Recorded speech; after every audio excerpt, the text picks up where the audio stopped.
Deputy CM Dinesh Sharma ने कहा, नीतीश कुमार लालू प्रसाद यादव के तिलिस्म में फंस गए हैं, यूपी में उनकी सबसे बड़ी हार होगी।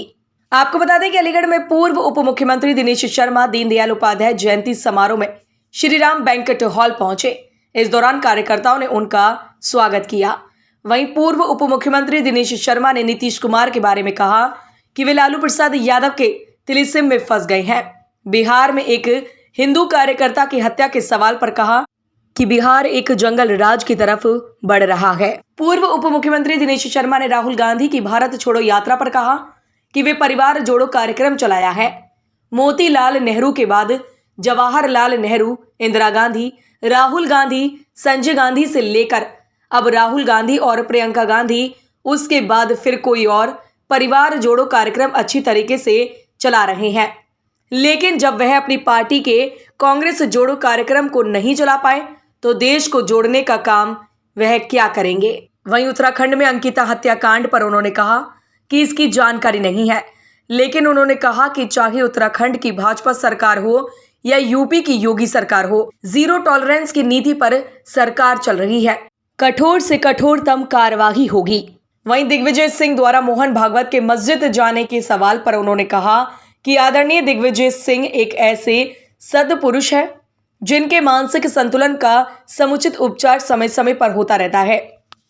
कभी पराजय के रूप में, कभी उनकी पार्टी में उनको नेगलेक्ट करने के रूप में और कभी पारिवारिक रूप में। दिग्विजय सिंह को आज की राजनीति में कोई गंभीरता से नहीं लेता है।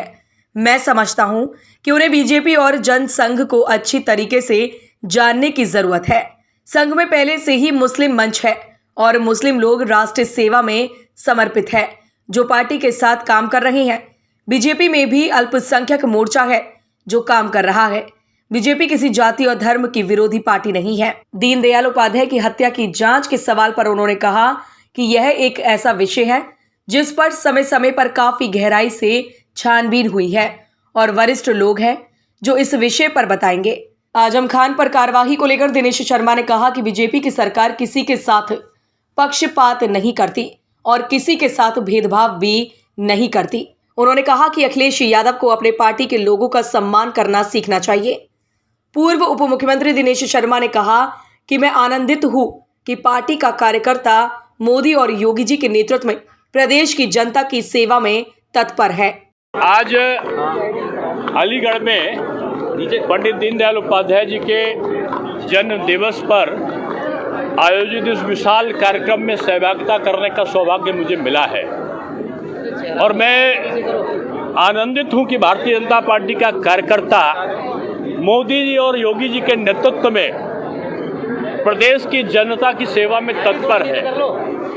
आज केंद्र सरकार की जितनी भी योजनाएं हैं, प्रदेश सरकार की जितनी भी योजनाएं हैं, चाहे वो जनधन खाता हो, शौचालय का निर्माण हो, आवास दिए जाने की बात हो, गैस के चूल्हे हो या डायरेक्ट जो है वो धन का ट्रांजैक्शन का सीधे आरटीजीएस से उनका निस्तारण हो, आज सारी चीज़ों पर हम एक ही बिंदु देखते हैं कि दीनदयाल उपाध्याय जी का निचले छोटे दबे कुचले व्यक्तियों के उद्धार की जो परिकल्पना थी, उस परिकल्पना को लेकर आज योगी सरकार और मोदी सरकार दोनों काम कर रहे हैं। अलीगढ़ हमारे पौरसशाली लोगों की कर्मस्थली है जहाँ पर कल्याण सिंह जी ऐसे लोग रहे, राजा महेंद्र प्रताप सिंह ऐसे लोग रहे जिन्होंने विश्वविद्यालयों का निर्माण किया। तो मैं यही कह सकता हूँ कि इस जगह के कार्यकर्ताओं का स्वरूप और जगह से बिल्कुल अलग है और यहाँ के जनप्रतिनिधियों का एकता और समन्वय ये दूसरे राज्यों के लिए एक उदाहरण के तौर पर है। राज्यसभा में सवाल है, बिहार के छपरा में हिंदू छात्र की भी हत्या कर दी गई, छेड़छाड़ का वो विरोध कर रहा था। बिहार के छपरा में हिंदू छात्र की समुदाय विशेष देखिए बिहार आज जंगल राज की तरफ बढ़ रहा है। नीतीश जी का जनाधार समाप्त होने के बाद वो अपने अस्तित्व की लड़ाई लड़ रहे हैं और वो लालू जी की तिलिस्म में फंस गए हैं और इस चक्कर में वो निकलने से पहले ही अब वो राजनीति में शून्यता की तरफ बढ़ रहे हैं। यानी राजनीतिक जीवन का सूर्यास्त उनका संभव है और अगर वो उत्तर प्रदेश में आते हैं तो उनके जीवन की सबसे बड़ी हार उनको उत्तर प्रदेश में हारनी होगी। सर राजस्थान में क्या कहना है? की लागत से 4 सड़कें बनाई गई और चारों सड़कें 15 दिन में उखड़ गई है। क्या राहुल गांधी देखिए, भारत जोड़ो के बजाय उनको अपना वो परिवार जोड़ो तो कार्यक्रम उन्होंने चलाया है, और नेहरू जी के बाद से लेकर मोतीलाल नेहरू जी, जवाहरलाल नेहरू जी, इंदिरा गांधी जी, राजीव गांधी जी, संजय गांधी जी से लेकर अब राहुल गांधी जी और प्रियंका गांधी जी, उसके बाद कोई और, उन्होंने परिवार जोड़ो कार्यक्रम तो चलाया है अच्छी तरीके से, लेकिन कांग्रेस को जोड़ने का काम जब वो नहीं चला पाए अपनी पार्टी को, तो देश को जोड़ने का काम वो क्या करेंगे? जो है भाजपा नेता आरोप लगा है, भाजपा नेता कहाँ पे? उत्तराखंड में जो उनका हत्याकांड हुआ है। नहीं, देखिए भाई, उसकी जानकारी मुझे नहीं है, और इतना आप जान लीजिए, चाहे उत्तराखंड की बीजेपी सरकार हो चाहे उत्तर प्रदेश की, जीरो टॉलरेंस है, और जीरो टॉलरेंस की नीति पर सरकार चल रही है और कठोर कार्रवाई होगी।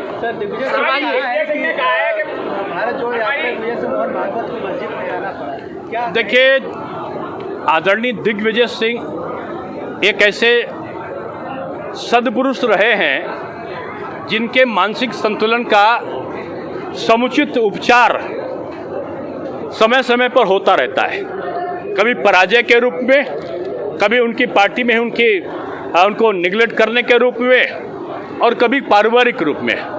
दिग्विजय सिंह जी को आज की वर्तमान राजनीति में कोई गंभीरता से नहीं लेता, और मैं समझता हूं उनको बीजेपी और जनसंघ को अच्छी तरीके से जानने की ज़रूरत है। संघ में पहले से ही मुस्लिम जो कहा जाता है कि वहाँ पर मुस्लिम मंच एक है, उसको पहले से, उसमें हमारे मुस्लिम बंधु जो राष्ट्र सेवा में समर्पित हैं उसमें काम करते हैं। बीजेपी में भी अल्पसंख्यक मोर्चा पहले से वो काम करता है। बीजेपी कोई किसी जाति और धर्म की विरोधी पार्टी नहीं है। अलीगढ़ में उसकी जांच होनी चाहिए, आपकी सरकार है, दीनदयाल उपाध्याय की हत्या। नहीं, देखिए, वो एक ऐसा विषय है जिस पर समय समय पर काफ़ी गहराई से छानबीन हुई है, और मैं समझता हूँ कि वरिष्ठ लोग हैं, जो भी बातें आएंगी वही बता सकते हैं इस बारे में।